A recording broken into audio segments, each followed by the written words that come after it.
Hi there, folks. Welcome back to Rich Reviews. I hope you're enjoying your week. I know I have.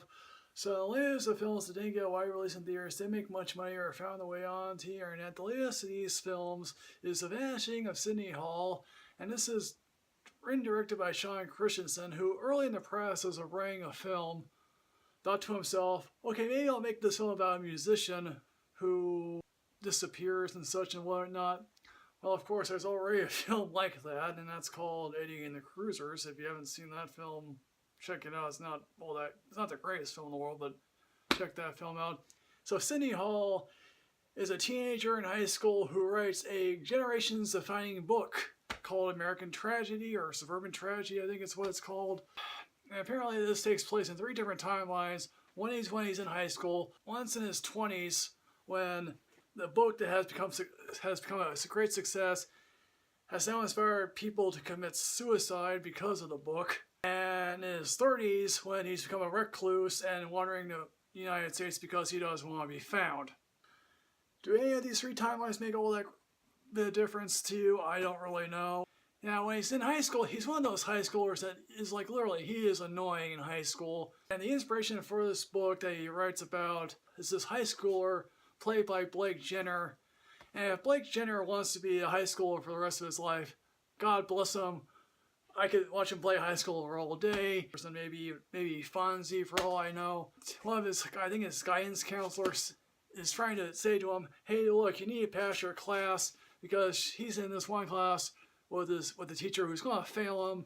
And he sort of snickers, thinking to himself, okay, she wrote a romance novel and now she's teaching high school English for all we know. And let's face it, the stories that he writes, he's sharing in one class, and in the first scene is not it's really inappropriate, to say the least. Actually, see him in his 20s with his agent, but he's also he's getting hallucinations. He's going schizophrenic for all we know. He's in a relationship with a girl played by Elle Fanning, who I don't know why Elle Fanning's in this film. Usually I like Elle Fanning a lot, but what she's doing here, I have no clue.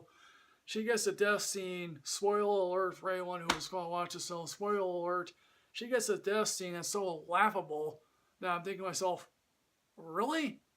You mean, seriously? You're giving her that type of scene?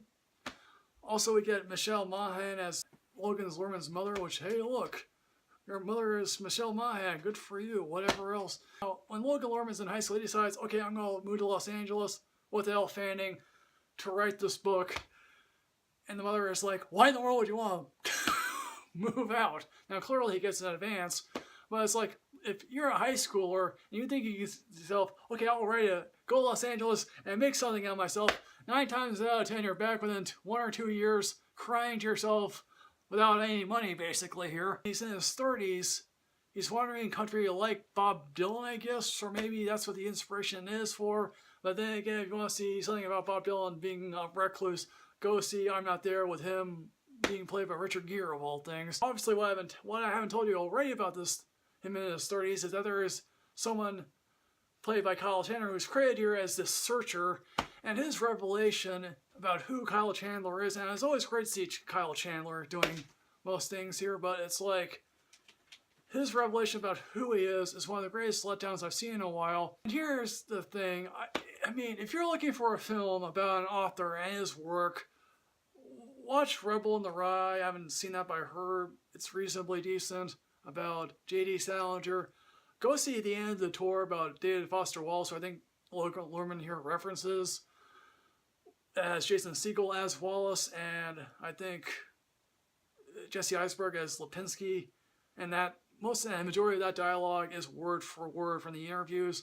Or heck, even watch, Finding Nemo. I didn't really care for the film, but see that film, or even those 2 Hunter S. Thompson movies that they adapted, one of which had Johnny Depp in it. But it's like, here's the thing, I like Logan Lerman.